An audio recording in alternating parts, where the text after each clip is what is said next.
Білімді ұрпақ елдің берік тірегі болып табылады. Ал білімді біз ең алдымен мектептен аламыз. Бұл Қарасай ауданындағы Жібек жолы ауылындағы Ахмет Байтұрсынов атындағы орта мектебі. Мектеп директоры Кулиева Жанар Шолпанқұловна. Ұстазы есіме түскен кезде, баланы олша тәрбиелесең ұл болмақшы, құлша тәрбиелесең құл болмақшы. Білімдіден не пайда, білгенінен көп айтпаса, үйреткеннен не пайда, қайырымы қайтпаса деген нақыл сөз есіме түсіп тұр. Ал ендеше көрелік.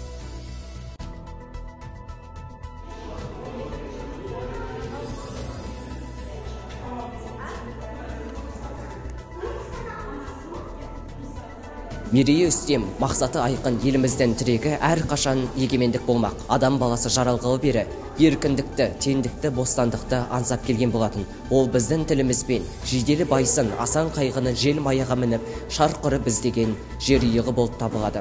Ал осы ұлы даладан біздің жер иығы, яғни жұмақ бақты тапқан болатын. Мен ұлы даланың перзенті ретінде тәуелсіздікті өзіміздің рәміздерімізбен, асқақ заңдарымызбен, ана тілімізбен, ел таңбамызбен және де астанамызбен егіз ұғым деп түсінемін.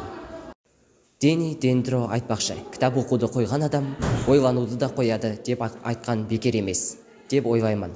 Сәті түсіп тұрған кезде білім ордасының кітапханасына бет бұрайық.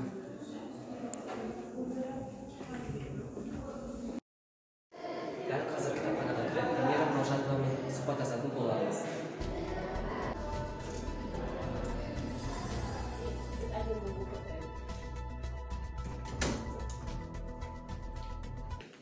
Сәлеметсіз бе? Сәлеметсіз бе? Осындай әдемі кітапхананың ішінде әдемі сұхбат болады деген ойдамын.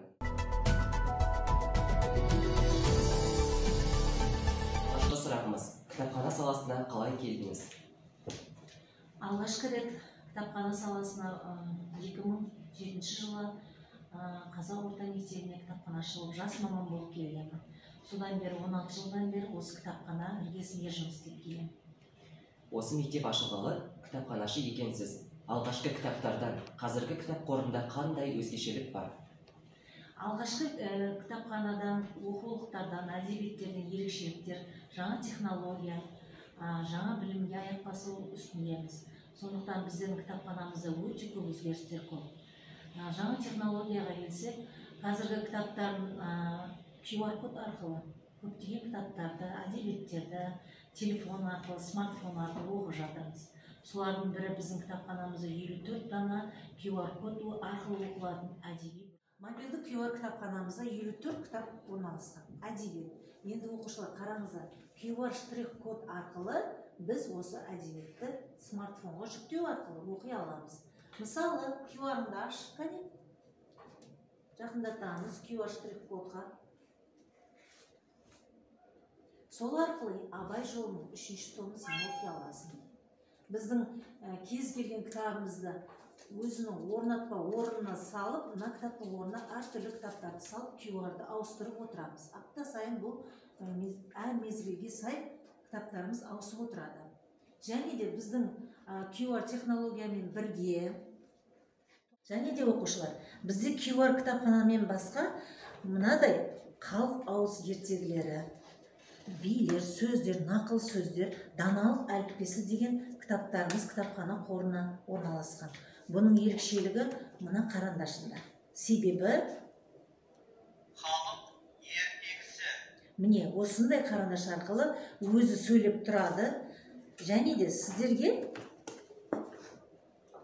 ертегі халықтың ғасырлар бойына келген рухани қазынасы. Ол ауыздан ауызға таралу барысында өсті. саған керекті ертегіні өзі оқып береді. Ерте заманда Көрдіңіздер ме, оқушылар? Бұл жаңа технологияның дамыған замандағы біздің кітапханамызға орналасқан көптеген кітаптар қоры. Кітапханасының басты мақсаты не?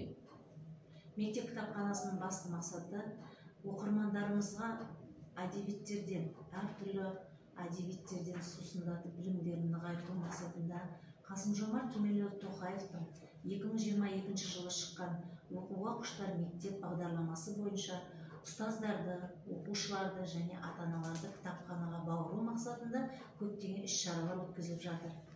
Түсінікті. Қазіргі жастар кітап оқымайды деген пікірмен келісесіз бе? Жоқ, олай деп келіспеймін. Қазіргі жастар, біздердің оқушыларымыз, біздің шәкірттеріміз өте талапшыл.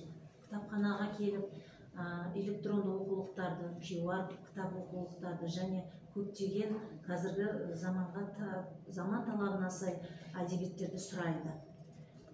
Ендеше оқырмандарыңыздың бірімен сұхбаттасуға рұқсат па? Сәлеметсіз бе? Сіз кітапханаға жиі келесіз ба? Дәл қазір қандай кітап оқып отырсыз?